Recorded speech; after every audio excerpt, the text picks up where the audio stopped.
Hey everyone, welcome back for another deep dive. You know how it is sometimes those morning devotions, they feel a little rushed and you wish you could squeeze more out of them? It's hard to always find that quiet time, isn't it? Oh, for sure. Oh, So we thought we'd tackle that today, dive deep into a verse that can pack a real punch. Even in those short moments, we're looking at Proverbs 2.7. ooh, good one. Yeah, and we're going to see how it speaks to God's guidance and protection, especially for those seeking him. And I think the takeaways here, they can really make a difference in how we approach our entire day. I love that. I'm excited to break this down. All right, so Proverbs 2.7, it says, "He holds success in store for the upright. He is a shield to those whose walk is blameless."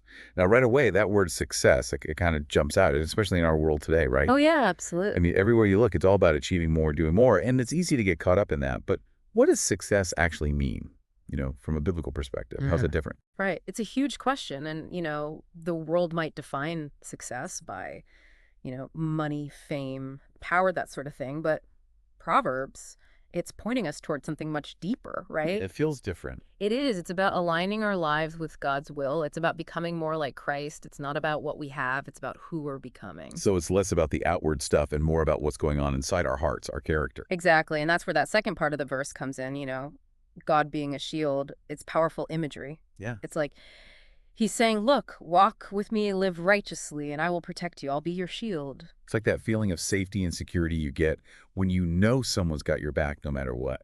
And that's God right there. He's Yeah. got us. It makes me think of Psalm 18.30, where David says, God's way is perfect. The Lord's word is flawless. He shields all who take refuge in him. It's so reassuring, especially when the world feels so chaotic and uncertain. Yeah. We all crave that kind of stability, that peace of mind. Absolutely. And, it's interesting that protection, that security, it's directly tied to our obedience. Oh, yeah. How so? Well, Yeah. Deuteronomy 28, it spells it out when we follow God's commands, blessings follow.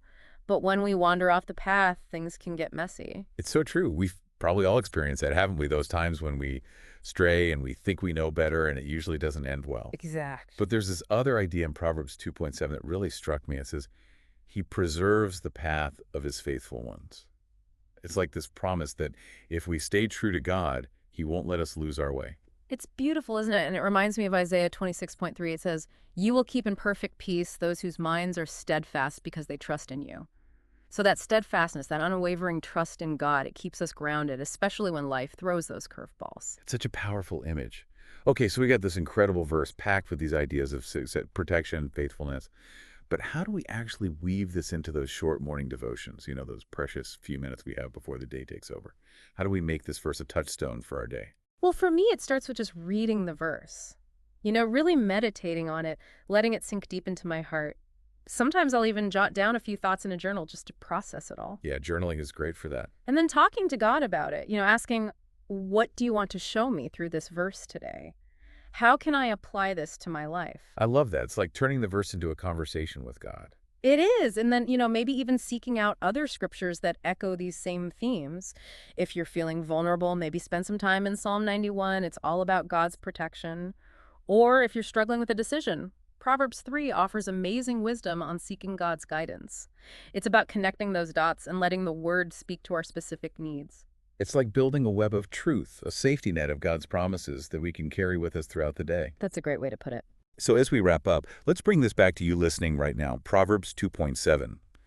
It reminds us that true success, it's not about what the world says, it's about seeking God with all our hearts.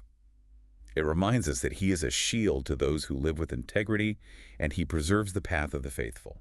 So as you go about your day, what area of your life do you need to surrender to God's protection? What decision are you facing that needs his guidance? What step can you take today to walk a little closer with him? Maybe share this deep dive with a friend.